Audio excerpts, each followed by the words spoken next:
성도를 향한 세 가지 분명한 영적인 정체성이 있습니다. 먼저 첫 번째는 성도는 하나님의 자녀라고 하는 사실입니다.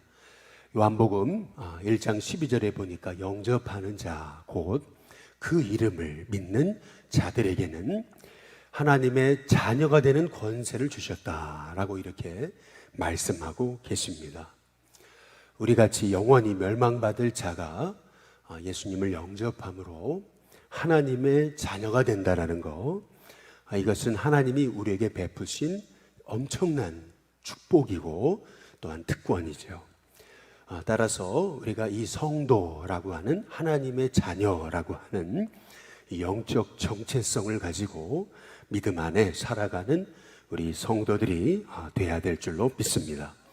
특별히 우리가 요한복음 1장 12절을 잘 보시면은 영접하는 자, 하나님의 자녀가 되는 권세를 주셨다라고 해도 될 것을 영접하는 자 하고 나서 한 가지 더 부연 설명이 붙은 거죠. 곧 그 이름을 믿는 자.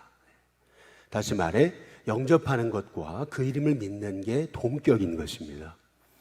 헬라어 원어를 살펴보면은 영접했다라고 하는 말은 부정과거형으로 쓰였습니다. 이것은 일회적인 사건이에요. 내가 예수님을 한번 영접하면 내가 하나님의 자녀가 되는 권세를 주셨다. 일회적인 사건임을 볼 수가 있습니다. 그런데 영접하는 자, 곧 그 이름을 믿는 자. 근데 곧 그 이름을 믿는다 했을 때 믿는다는 말은 현재 분사형을 사용하고 있습니다. 이 말의 의미는 뭐냐면 과거에 영접하는 데서 끝나지 말고 내 안에 항상 함께 살아계신 예수님, 성령님을 누리며 살아갈 때 우리가 진정 하나님의 자녀라는 영적인 정체성을 잊어버리지 않는다라고 하는 그러한 놀라운 의미가 이제 숨겨져 있는 거죠. 따라서 우리는 나는 하나님의 자녀다라고 하는 그런 영적인 정체성, 내 안에 살아계신 예수님, 나와 동행하시는 성령님, 날마다 의지하며 살아갈 때 우리는 하나님의 자녀라는 이 영적인 정체성을 잊지 않고 살아가는 하나님의 종들이 될 줄로 믿습니다. 두 번째로 성도가 가진 정체성은 베드로 전서 1장 1절과 2장 11절에 말씀하시듯이 흩어진 나그네, 거류민과 나그네 같은 너희라고 그렇게 우리에게 말씀하고 하시듯이 우리는 이 땅에 살지만 이 땅에 영원히 살 존재가 아닌 하나님이 이 땅에 보내신 외국인, 거류민, 그리고 나그네, 하나님이 부르시면 언제든 이 땅의 모든 것을 다 놓고 주님의 나라에 가야 될 하나님의 자녀, 나그네임을 우리에게 말씀하고 계시는 것입니다. 이것이 성도의 정체성인 거죠. 이 땅이 전부가 아니라 우리에게는 하나님이 예비하신 더 나은 본향, 바로 저 하늘에 하나님이 예비하신 그 새하늘과 새 땅, 우리를 향해 예비해 놓으신 그 아름다운 하나님의 나라가 우리에게 있다라고 하는 사실을 믿고 이제 살아가는 사람이 바로 우리 성도라고 하는 이제 것이죠. 따라서 우리는 하나님의 자녀다, 또 하나님이 이 땅에 보내신 나그네다라고 하는 이 두 가지 정체성을 잃어버릴 뿐만 아니라 또한 세 번째 성도가 가진 성도의 정체성, 그것은 우리는 주님의 거룩한 정결한 이 땅의 신부로 살아간다라고 하는 사실을 우리가 기억할 필요가 있습니다. 요한계시록 19장 7절에 보니까 그 어린 양의 아내가 자신을 온전히 준비하였으므로 라고 이렇게 이제 말씀하고 계세요.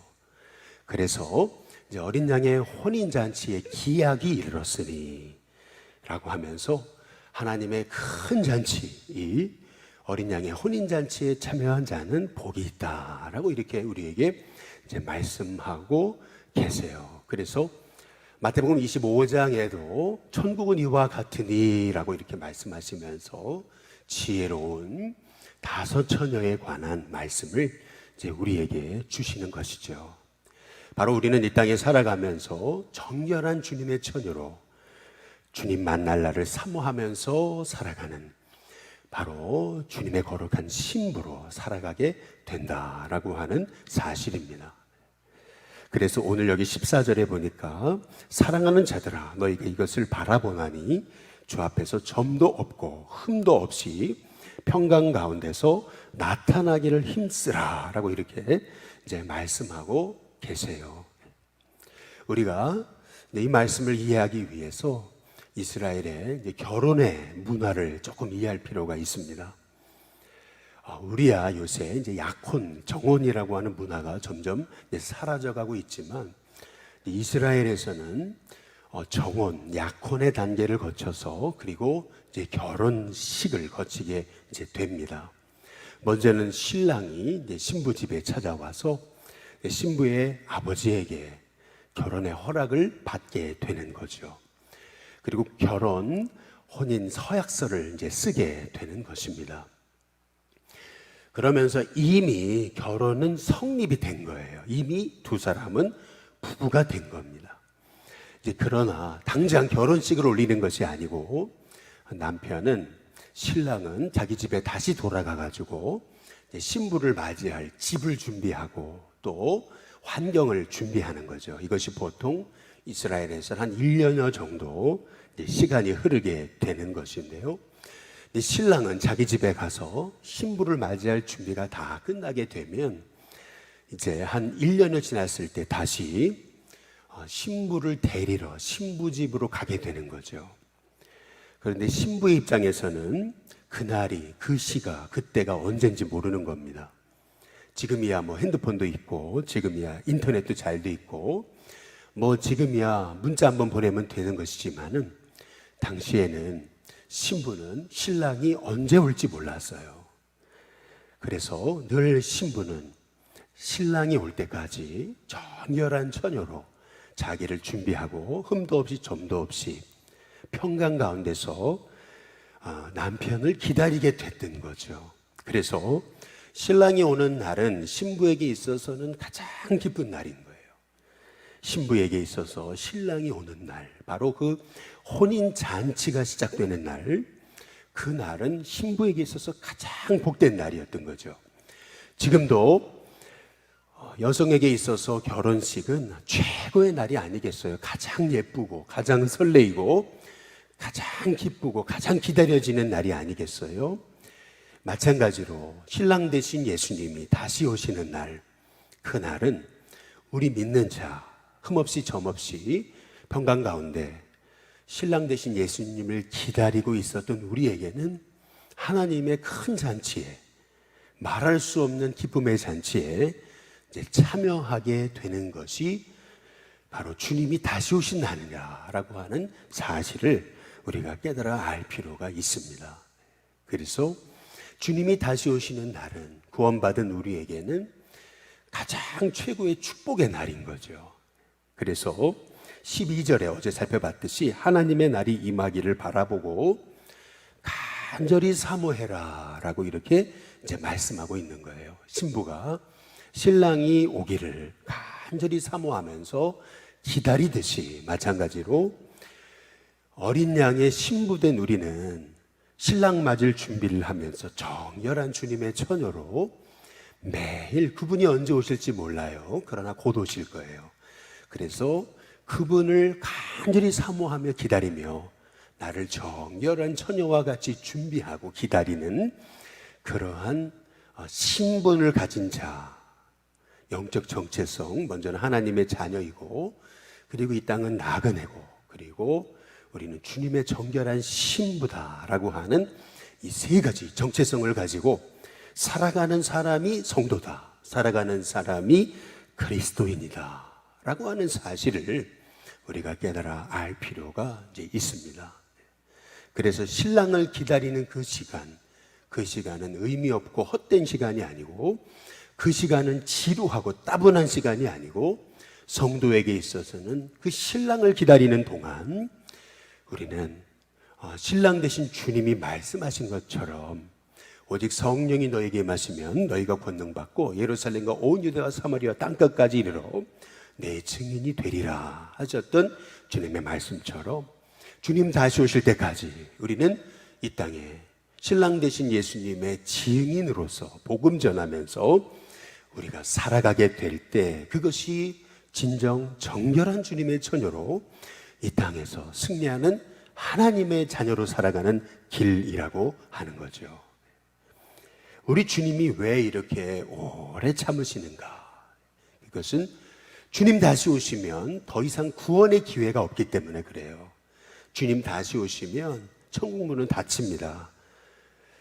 방주의 문이 한번 닫혀버리니까 구원의 기회가 더 이상 없잖아요. 아무리 뒤에서 밖에서 아우성 쳐도 소용없는 거죠. 그래서 분명 주님이 다시 오시는 날 구원받은 우리에게는 최고의 기쁨이요 우리의 구원이 완성되는 날이지만은 그러나 주님 다시 오시는 날 주님을 모르는 자에게는 영원한 심판에 들어가는 날이기 때문에 우리 주님은 한 영혼이라도 또 더 구원받게 하시려고 오래 참으시면서 기다리고 계신다. 그래서 15절에 보니까 우리 주의 오래 참으심이 결국 구원이 되는 줄 여겨라 라고 이제 우리에게 이제 이렇게 말씀하고 계시는 거죠. 따라서 우리가 주님의 자녀 그리고 이 땅에 주님이 보내신 나그네 그리고 주님의 정결한 신부로 살아간다면은 신랑 되신 예수님이 우리에게 맡겨주신 그 마지막 사명 바로 이 땅에 죽어가는 영혼에게 복음 전해야 될 이 증인의 사명 이것을 감당하는 것은 우리에게 있어서 가장 큰 사명이라는 것을 잊지 않고 살아가는 사람 바로 그 사람이 성도요 하나님의 자녀요 또 택함받은 주님의 사도의 마땅한 본분이라고 하는 이제 사실인 것입니다. 그런데 이 마지막 때야말로 약한 마귀가 자기의 마지막 때가 얼마 되지 않음을 알기 때문에 이 땅에 쫓겨져서 크게 분내어 가지고 이 땅에 내려와서 그래서 수많은 하나님의 자녀들 특별히 택함 받은 자녀까지 미혹하기 때문에 그래서 지금 베드로는 우리에게 이렇게 이제 말하고 있는 거죠. 16절에 보니까 그 중에 알기 어려운 것이 덜어 있다. 무식한 자들, 굳세지 못한 자들이 다른 성경과 같이 그것도 억지로 성경을 풀다가 스스로 멸망에 이르는 거다라고 이렇게 이제 말씀하고 계세요. 그들은 17절에 보니까 무법한 자들이다. 이 무법한 자들의 미혹에서 이끌려서 너희도 그 굳센 데서 떨어질까 삼가야 된다라고 이렇게 이제 말씀하고 계시는 것입니다. 왜 그 마지막 때 이렇게 미혹하는 자들을 무법한 자들이다라고 이렇게 이제 말씀하고 계시는 거냐면은 그들의 주장과 논리를 잘 살펴보시면은 얼마나 그들의 주장이 무법한지를 우리는 금방 알아차릴 수가 있어요. 여호와의 증인에서 1914년에 주님의 재림의 날을 설명할 때 다니엘서 4장을 이제 빗대어 가지고 한때 두때 반때를 계산함에 있어 가지고 자기의 자의적인 해석을 가지고 결국에는 그 1914년인가요? 그때 바로 우리 주님이 오신다라고 자의적으로 이제 이렇게 해석해 내는 거거든요. 그 기준점이 굉장히 모호하게 되는 거예요. 자기 자신의 기준을 가지고 그것도 하나님의 시간 계산법을 어제 우리가 살펴보셨듯이 하나님의 시간 계산법은 이 땅의 유괴 시간 크로노스가 아니고 하나님의 시간 계산법은 카이로스인데 하나님의 때는 우리의 때 크로노스하고 다르는 건데 우리는 자꾸 이걸 숫자적으로 물리적인 시간으로 시간을 계산하고 있는 거예요. 그러니까 성경을 바라보게 될 때 물리적인 시간으로 내 인간의 생각으로 시간을 계산하다 보니까 그러니까 자꾸 하나님 말씀을 떠나서 억지로 성경을 풀다가 결국에는 스스로 이제 멸망에 이제 이르게 이제 되는 것이죠. 그래서 18절에 보시면은 이제 베드로 사도의 마지막 베드로 전서와 이제 후서를 마감하면서 마지막으로 성도들에게 이제 권면하는 너무나 중요한 이제 말씀입니다. 우리 같이 한번 18절 함께 읽어보겠습니다. 함께 읽습니다. 시작. 오직 우리 주 곧 구주 예수 그리스도의 은혜와 그를 아는 지식에서 자라가라. 영광이 이제와 영원한 날까지 그에게 있을지어다. 아멘. 여기 보니까 분명히 자라가라 이렇게 얘기하고 있잖아요. 오늘 말씀에서 우리가 아주 붙잡아야 될 먼저 첫 번째 키워드는 우리의 믿음은 자라가야 된다는 겁니다. 자녀가 성장이 멈추면 그러면 그것보다 안타까운 일이 없는 거잖아요. 마찬가지로 우리의 신앙의 믿음의 그 깊이도 멈춰지게 되면, 믿음의 분량도 멈춰지게 되면 실은 거기에서 위기가 시작되는 거예요. 아무리 믿음이 좋았던 목사님, 아무리 믿음이 좋았던 장로님, 아무리 믿음이 좋았던 성도님들도 믿음이 멈추면, 자라가지 못하면은 그러면 그때부터 우리의 신앙에는 위기가 찾아오는 거예요. 그래서 사도 바울의 고백처럼 이미 얻었다 함도 아니고 온전히 이루었다 함도 아니라 오직 그리스도 예수께 잡힌 바 된 그것을 잡으려고 달려간다, 쫓아간다. 표대를 향하여 하나님이 위에서 부르신 부름의 상을 위해서 달려간다. 이제 이 고백 있잖아요. 과거에 내가 가지고 있는 거 다 배설물로 여기고 예수님의 그 부활의 권능에 참여하기 위해서 내가 가진 모든 세상의 것들보다 예수님을 아는 지식이 가장 내게 귀한 것임을 깨닫기 때문에 내가 다 깨닫다고 하는 것도 아니고 다 이루었다는 고백도 아니고 오직 그리스도 예수께 그 잡힌 바 된 그것을 잡으려고 달려간다. 항상 사도 바울이 그가 순교하기까지 그의 믿음이 절대 흔들림이 없이 마지막 순간까지 하나님의 그 거룩한 그 정결한 신부로서 우리 주님을 만날 수 있었던 이유는 뭐냐면 그의 믿음이 끝까지 영적으로 자랐기 때문에 그런 거예요. 마찬가지로 우리가 어느 순간 나도 모르는 사이에 우리에게 교만함이 찾아와서 이만하면 됐지라고 하는 이제 이러한 마음이 생기면서 우리의 마음에 우리의 믿음이 딱 성장이 멈춰지고 그리고 세상 현실에 안주하기 시작하고 그 세상의 맛에 이끌려가지고 세상 속에서 거기에서 세상 쪽으로 우리의 마음이 끌려가기 시작할 때 실은 거기에서 영적인 위기가 시작되는 겁니다. 그래서 베드로는 우리에게 말씀하고 있는 거죠. 바로 우리 주 곧 구주 예수 그리스도의 은혜와 그를 아는 지식에서 계속 자라가야 된다라고 우리에게 이제 말씀하고 계시는 거예요. 씨를 심었습니다. 그러면 물을 주지 않으면 씨는 자라날 수 없듯이 그 물 주는 것, 그것이 바로 이제 그리스도의 은혜인 거고요. 우리가 은혜 없으면은 절대 믿음은 성장할 수 없습니다. 지식에 앞서서 우리에게 은혜가 있어야 돼요. 그래서 구주 예수 그리스도의 은혜와 끊임없이 우리에게 하나님의 은혜가 부어져야 우리의 믿음은 계속해서 자라나게 되는 거죠.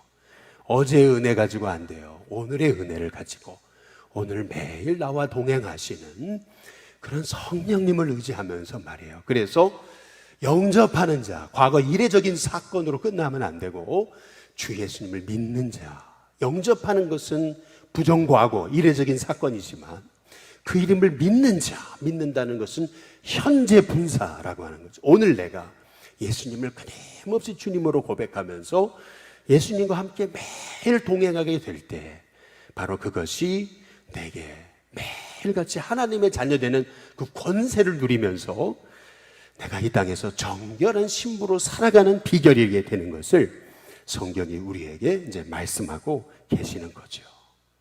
그래서 베드로는 끊임없이 우리에게 말씀해요. 그를 아는 지식에서 자라가야 된다.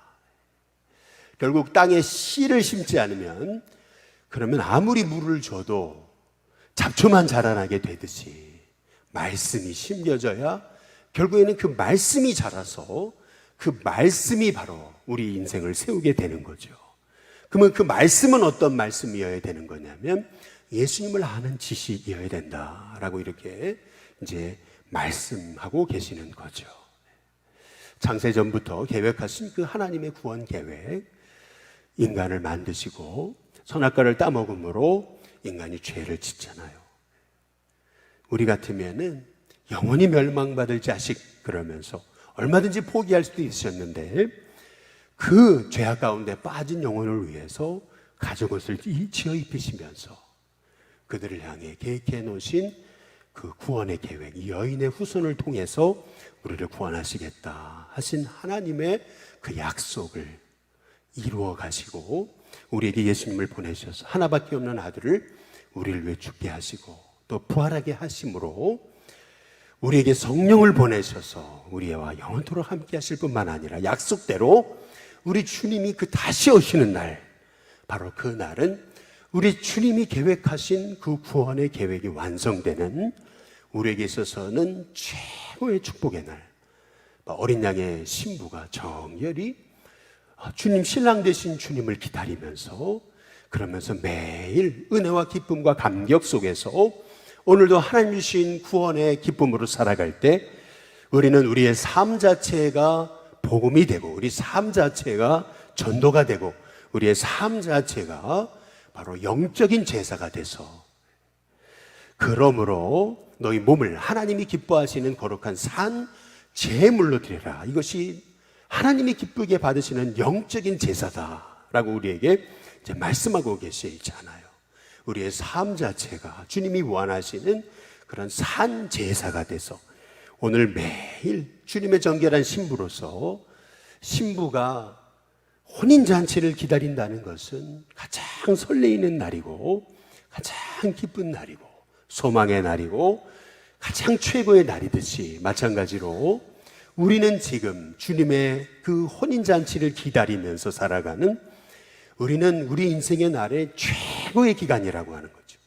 바라기는 저와 여러분에게 있어서 주님을 기다리는 이 마지막 때가 고통의 시간이 아니고 최고 기쁜 시간이고, 우리에게 있어서는 어린 양의 신부와 같은 그런 마음을 가지고 나 같은 자를 구원하셨다니 그 하나님의 은혜가 감사해서 어떻게 하든지 간에 그 기쁨과 감격을 가지고 복음을 전하고 주님의 증인으로 오늘도 살아가면서, 그래서 주님 오시는 날 어린 양의 신부로서 그 하나님의 큰 잔치에 참여해서 그 하나님의 기쁨의 그 잔치 속의 주인공이 되어지는 저와 여러분이 다 되시기를 주님의 이름으로 축복합니다.